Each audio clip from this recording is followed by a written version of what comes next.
What's up, everybody? You know what day it is. It's Friday. It's another episode of the Good Brothers Committee podcast. And I always got my right hand man, my partner in crime, Mr. P. Powell to the third power, Mr. Preston Powell the third. Chad, what's going on, man? It's always been good back with the good fellas here at Churchill. Another good Friday night. If you're not doing anything, come out and join us and have a good time. Tonight, I'm just gonna smoke something a little different and a little light. It's gonna be one of the old brick house. Okay, then, Just cool. smoke a little old brick house and just get that little tuck on tonight. Got a good college football weekend. I was just talking to Chad offline. Jackson State playing at home. It's actually in an early game, which is a rare for Jackson State. Right. Yes, But as indeed. always, we had those games on at Churchill. So if you're not going to the stadium, come out here and enjoy it with us. It's Friday. Got my libation, got my cigar, and That's what I'm talking about. let's start the weekend off right. That's right. How's your week this week, Chad? Long as hell. Long. Real Tell long. me the kids didn't run your racket, did they? Man, it ain't really necessarily kids. It's already grown folk. As always, the growth. They I mean, always started. I ain't never seen it. My new name is Coach Can You. That's my new name. Coach Can You? Everybody wants you to help them with something. Yeah, pretty much. Chad, so what we have on the agenda today? Before we had talked about the NFL a little bit, but before we get into that, I know you heard that if you're not familiar with the coach from Last Chance U, Yeah, Coach Jim Beam. Jim Bean, he got shot and killed today. If you're not familiar with the story, it's right here. John Beam, legendary coach from Netflix's Last Chance U, dead at 66 after being shot in the head. John Beam, the athletic director and former head football coach at Laney College, who was a featured character in Netflix's Last Chance U show in 2020, died Friday after being shot in the head on campus Thursday, according to ABC 7 News. He was 66 years old. He was described as being in critical condition following the shooting before being pronounced dead Friday at 10 a.m., the outlet reported. Cedric Irving Jr., 27, was arrested for the shooting early Friday morning. Irving played at Skyline High School, where Beam coached for years, but Irving did not play for Beam, according to Oakland Acting Police Chief James Beer. Beer said that the two didn't have a relationship. However, Irving allegedly knew of the longtime coach, according to the San Francisco Chronicle. "My thoughts are with Coach John Beam and his loved ones," Oakland Mayor Barbara Lee wrote in a social media post early Friday morning. "We are praying for him. Coach Beam is a giant in Oakland, a mentor, an educator, and a lifeline for thousands of young people. For over 40 years, he has shaped leaders on and off the field, and our community is shaken alongside his family." This is the second shooting on an Oakland campus in 2 days, and it is devastating. Schools should be the safest places in our city. We need guns off our streets now. We are standing together praying for Coach Beam and his loved ones. My condolences to Coach Beam, his team, his family, his loved ones. I'm so sorry for your loss. No, they play from a high school. In They high play school, from yeah, it was something like that. they Yeah. shot him in the head. I'm like, what the hell was going on there? Yeah, that's it. But the ironic thing is he didn't have a relationship with him, but he was a loiterer around campus. Oh, Yeah, he was a loiterer around campus. So what triggered that? Who knows? I mean, probably more may come out a little later on, but the main thing is it's very unfortunate. I yeah, watched that episode of Last Chance You. You seem like a yeah, very good guy. I mean, a very yeah, the epitome of a coach's coach, yeah. a man's man. So my Right. sympathy and condolences go out to all the football players and lives that he touched, and especially his family. Yeah, that is. It's just tragic. Anytime you hear something like that, it's tragic. We've been talking about a lot of that lately here, the Good Folks podcast, Right, from Marshawn Nealon and all the things going around, Carol Lacey, and now you got Coach Bean, him being killed on campus of all things. That just makes right, it worse. And, right. people get mad when you try to keep you like you would hear. We try to keep lottery around outside. We tell security, hey man, we don't want nobody standing around outside. We're Right, gonna either come in or go away. right. And we don't want you hanging out outside because that Creates another there's element. yeah, and it's just not a good situation. So again, Right, like Chad said, thoughts and prayers to the whole Last Chance U family and the university family and his personal family and everybody involved. right, Just blesses him like that. right. Moving on, Chad. We had a good discussion online this week. Most people might not be familiar with this, but the NFL sued the NFL Players Association. Not familiar with the lawsuit. Here we got a little video here explaining. I hate to shock you like this out of nowhere in the middle of your day, but it turns out that bad NFL owners really don't love accountability. The NFL has filed a grievance against the NFLPA to stop their annual report cards, which come out after the season every year. So the most recent one came out in February of 2025. The league claims the report cards, which poll players on various aspects of working conditions, violate a CBA clause that says NFL owners and the union must use reasonable efforts to curtail public comments by club personnel or players which express criticism of any club, its coach, or its operation and policy.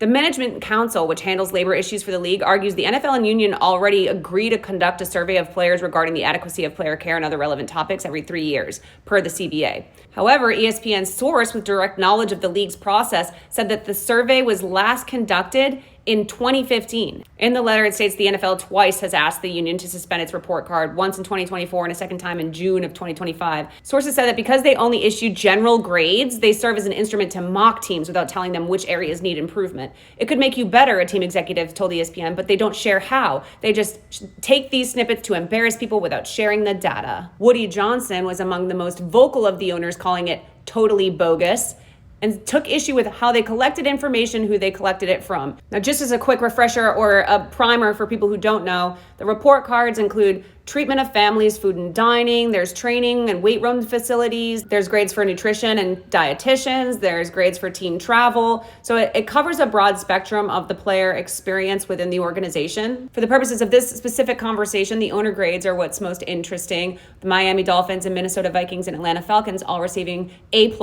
And here we see the owners with the lowest grades, with Woody Johnson being the lone owner to receive an F. These three are not surprising to even the most average NFL watcher. And establishment legacy teams like the Patriots and the Steelers being at a D is not surprising. A lot of these owners skate by on their reputation and their rings and do not invest in the facilities and in the team the way that they should. Now, considering the NFLPA has not budged on this, I imagine they feel like the cross-section of the players that are being asked these questions is perfectly reasonable.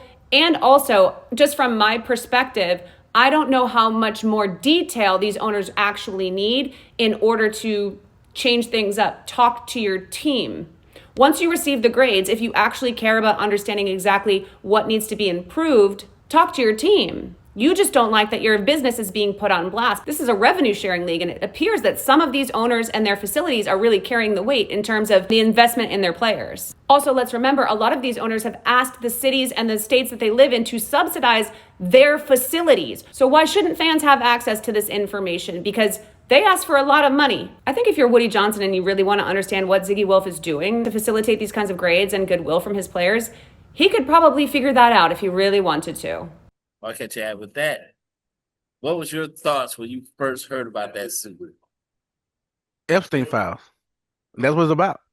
Epstein files. Some of the owners were playing with probably getting their back beat out by some of them folk. You know, playing with monkey toys. I don't know. Right. You know what I'm So, saying? I mean, but what I don't understand is it's a player survey. Yes, but it's a player survey that's surveying the overall environment and culture of the organization. Oh, yeah. So they telling secrets. And I won't say necessarily telling secrets. It's just telling them, hey, the case in point was how the culture was with the Houston Texans at one time. You see what I'm saying? So their market probably got about a D minus, you know, as far as culture. I mean, you had individuals in there who did certain things, got charged, brought a bad light to the organization, as well as that's not including what was going on inside the organization. I think somebody else had an organization where there was a lot of sexual misconduct. Yeah, I remember Washington got caught up in some right, of that. exactly. And I think it was another organization on the West Coast. If I'm not mistaken. I'm not really sure. But now, these surveys, are they anonymous? They're anonymous, aren't they? That I would have to think so. Yeah, players should be anonymous, but they get to tell it like what's going on. Like what's the real culture in the building. Right. Yeah. So that disallows the organization to lash back at them. Yeah, So of yeah. course, and anonymity is always part of that process. Become doing research. And like you said, like the Epstein file, they just telling the truth, man. And I mean, nobody we say will, this. and they don't want to Everybody want hear to it. know the truth. Mhm. Sometimes the truth hurts, and that's what's going on now. You see the implode with the Republican Party and the mango MAGA macaroni eating bastards. Yeah, And that they no is, good. No, hey, good for uh, them. So and sometimes you reap what you sow. and the crazy part about it is, I've seen some of the early emails. Uh, Wow, he just talks shit about Trump all the time. I'm seeing that. I'm seeing that from what I've seen so far. Yeah, I'm it seeing just yeah, yeah. So I see why they. And what I don't understand is, now that we talked about the Epstein file, is you campaign on, hey, we're gonna release the files, and these Democrats are predators, and da da da da. Da. And it's always the case. The one who tell you the other people are predators, they the actual predators. Because you remember how he used to always be the one that talked about somebody was gay or they doing too much of gay rights, and he got bored. Which I that's the part I don't understand. How do you go home because you don't have a conscience. and just, like, hey, I mean, do what you're gonna do, be what you're gonna be. Ain't nobody gonna say nothing one way or the other. But to be so harsh against something that you're participating is De- wild. Denial is also a terrible disease, and They so is dismissiveness mhm, and deflection. they got it in spades. I don't see how some of them actually just with a conscience can just sit back and just think about their places in history and in life. Like, how are you gonna be remembered? High back? Well, yeah, I mean, I agree with you, Preston, but when you hard pressed on trying to create a foothold in the world to make you feel prevalent and relevant and have everyone at your feet at your beck and call, you're gonna do certain things to receive certain things. I myself, I'm not gonna do that. But some of them, that's what they look for. They want the power. They want the respect.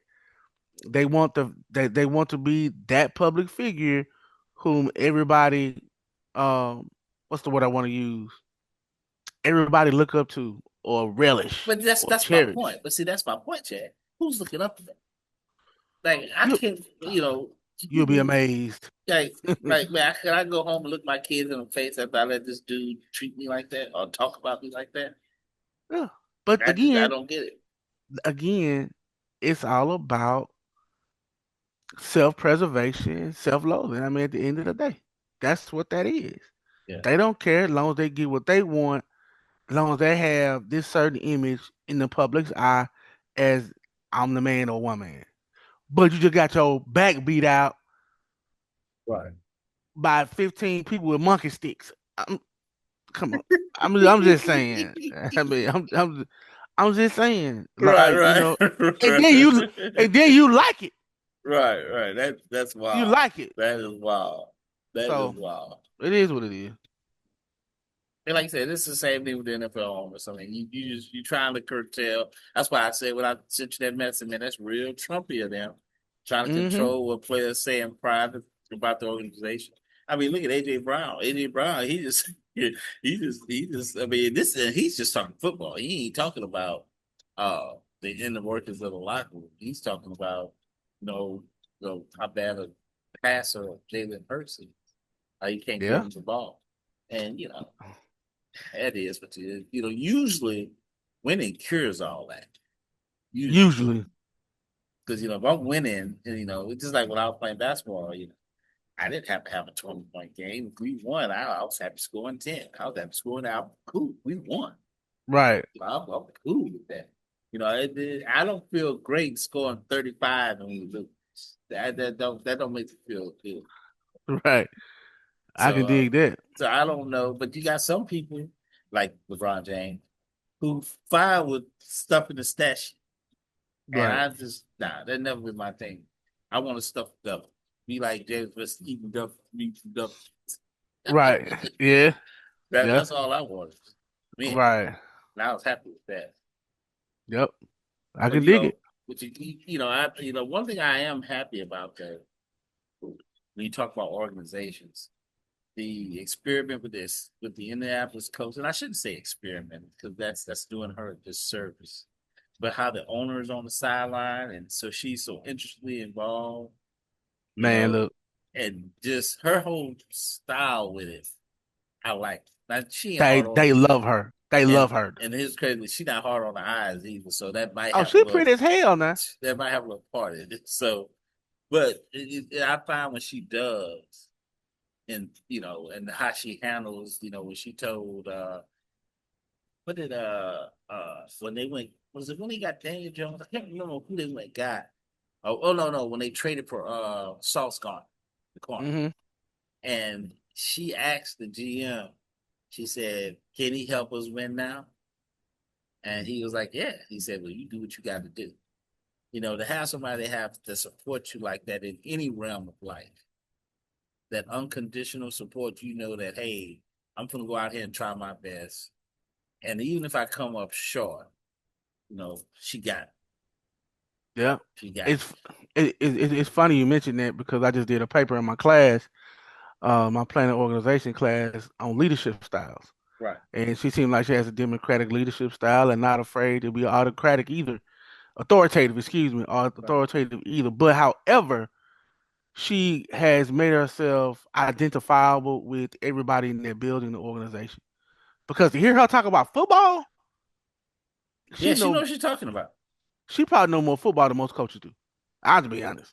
What I see when I see it on the sideline, and I be looking for her on the side, she's charting plays and like, okay, we did this, we Right. did that, and the only thing now, if you one of them guys who can't deliver, you don't want nobody watching you that close. No, I because you're gonna have a red line on your ticket. mean, because they didn't basically resurrect Daniel Jones' career. Yeah, real talk. So I'm like, so I'm that's what I think right now is the premier type of organization. I know Mrs. Gail Benson was on radio today, and she upset a lot of people in New Orleans, but she said that she wouldn't fire Mickey Loomis. He's one of the best GMs in the league. And people just went home wild when she said that. Because, let's just call a spade a spade. People tired of Mickey Loomis. They've been trying to Aaron, make looms for years. right, and Aaron Glenn would be our coach now if she'd fire Mickey Loomis. He just didn't want to come on Mickey Loomis. Right. That just is what it is. And I can't blame him because shit, Mickey is Mickey. I mean, he at one time he was on top of the game. Right. That he was the guy. Right. So, but hey, it is what it is, Chad. But you got something else, Chad, we want to hit on before we get out of here? I don't have pretty much anything else. You still got to get, like you said before earlier, you got college football. MLB just announced some of their season awards. Paul Ski, my Oh yeah. God. Oh, that Go dude is awesome. Tigers. That dude is awesome. Man, has anybody had a better 29 months than he has? From Man. winning the Natty at LSU to Rookie of the Year to And now Cy Cy Young. Young winner. Come on, Mm-hmm. man. Yeah. Come on, man. Yeah. Yeah. Love to watch him throw. Love to What's watch your him throw LSU. what's your saying? Jackson State was playing home. All Tigers got a home. All the Titans got the hump. All of Yeah, them. yeah, he then his girl's Olivia Dunn. Oh If wow. y'all don't know who, yeah, you know that. Mm. If you know who his girl, that's the in fact she was the number one NIL person in the NCAA. I think she finally graduated from LSU. She was LSU gymnastics. Gotcha. Mm. Livy Dunn. That's his Interesting. girl. So hey, listen, can't beat that Interesting. 29-month run, bro. That's a 29 run Nah, for you. you Doing got it that all. right. Doing it all Got, for. got that right. So again, we have a big weekend of college football. Jackson State's at home playing Bethune-Cookman. Oh, before we go, the fight. Grambling and Bethune-Cookman. Did you see it? Yeah, I did, and I saw how it started too, man. When I So I tell so you, I didn't see how it started. I just saw the highlights of the Ray sent me, coming to turn this. It was Ray, he sent it to me. And I was like, oh man, that's just a bad look. They gonna show it everywhere. So how did it start? Did somebody late Start hit? No, it started on a ramp. Uh-huh. It started before pregame, either going there, it had to be before the game. And a Uh-huh. lot of jaw janking, no Yeah, supervision, didn't really see no coaches around. Then coaches got involved. They almost got to fighting on the ramp. the coaches. The No, the play players. okay. So some coaches intervened. So as you saw, later on towards having actually got to fighting, there's a lot of jaw jacking, and then one of the players hit one of the coaches on the sideline. Oh. And by this time they was already brawling out. You know what I'm saying? But that was just one thing that was picked up on camera. So I think one school got a $45,000 fine. I think that was Grambling. I think they got 18, 18 suspended. Bethune got 9. Two players got two. I think two or three players got 2 game suspensions. Everybody else can come back in during the time they left or it was ejected from the ball game. And you will notice we're not going to show the fight because, It's it's it's it's yeah, a bad look for black college football. yeah, we don't do that. Right, Yeah, we don't throw a bad look on ourselves like that. So yeah, right. that is just no. That is a no. That is a no go. Yeah. Yes, indeed. But yeah, that was a bad look. But hey, look. With that being said, I don't have anything else. We do a short run today. We just want to get the good brothers. If you're not doing anything this weekend or any weekend or 7 days a week, always come visit us at Churchill. We got Sunday Fun Day Right. NFL, college football all weekend, and during the week we have several little private things we do. And if you're not already understanding, you want to become a provider member or well a VIP member because everybody can't be a provider club member like Chad. I'm grateful. I'm very grateful. Yeah. But yeah, just come out and see us at Churchill Smoke Shop. Enjoy. You have a good time. Like I said, when you walk in the doors, you're not a customer, you're a friend and family. And we try to teach you as such. Would Oh that yeah. be Oh yeah. And lastly, the holiday season coming up, man. Like the old gospel song says, we try to touch somebody's hand and make the world a better place if we can, only for a little while.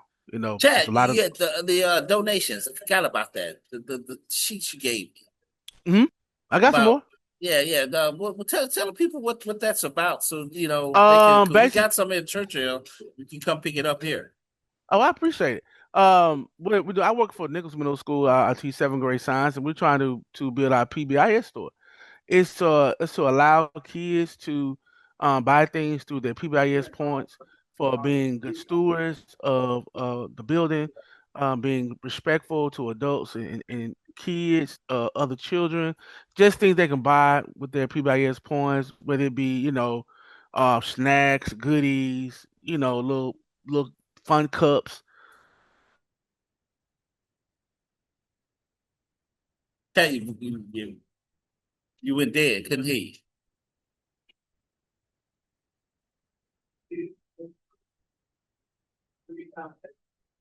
Fun with, snacks, Oh, there you go. You back. uh, you know, uh, keychains, little fun shades, little fun stuff that they can purchase with their PBIS points for being good students, good kids, good people. That's good deal. Good deal. And then look, this holiday season, listen, we know that it's hard on everybody. Right, Economy is not good, and the tariffs, even in here in the cigar business, the cigar prices have just jumped on people. And so one thing we've been trying to do at Churchill, we've been trying to adjust that, and hopefully, if people get out and vote we can roll a lot of this back. So we try not to push a lot of this on customers and things like that. Reason I'm bringing that up, like Chad said earlier, it's the holiday season. So if you can give, even if it's just a can of green beans, which is 50, 60, or $1, you know, right, put something in the hopper because there are going to be a lot of people hitting the food pantries this year. And we yeah, desperately need, all of us to participate if we can. If we can, I know we all struggle. So right, I'm not gonna just don't put no burden on yourself. But always think about, especially this holiday season. You know, Real Christians understand to the least of those we do something to do it to yourself. Right. Not these pseudo Christians who wouldn't even feed a crying baby. You Right. saw that? Yeah, I did. You saw that? That was just, bro. And I was all applauding it too because I was like, put them on blast. Yeah. Because I don't have no sympathy for them, none whatsoever.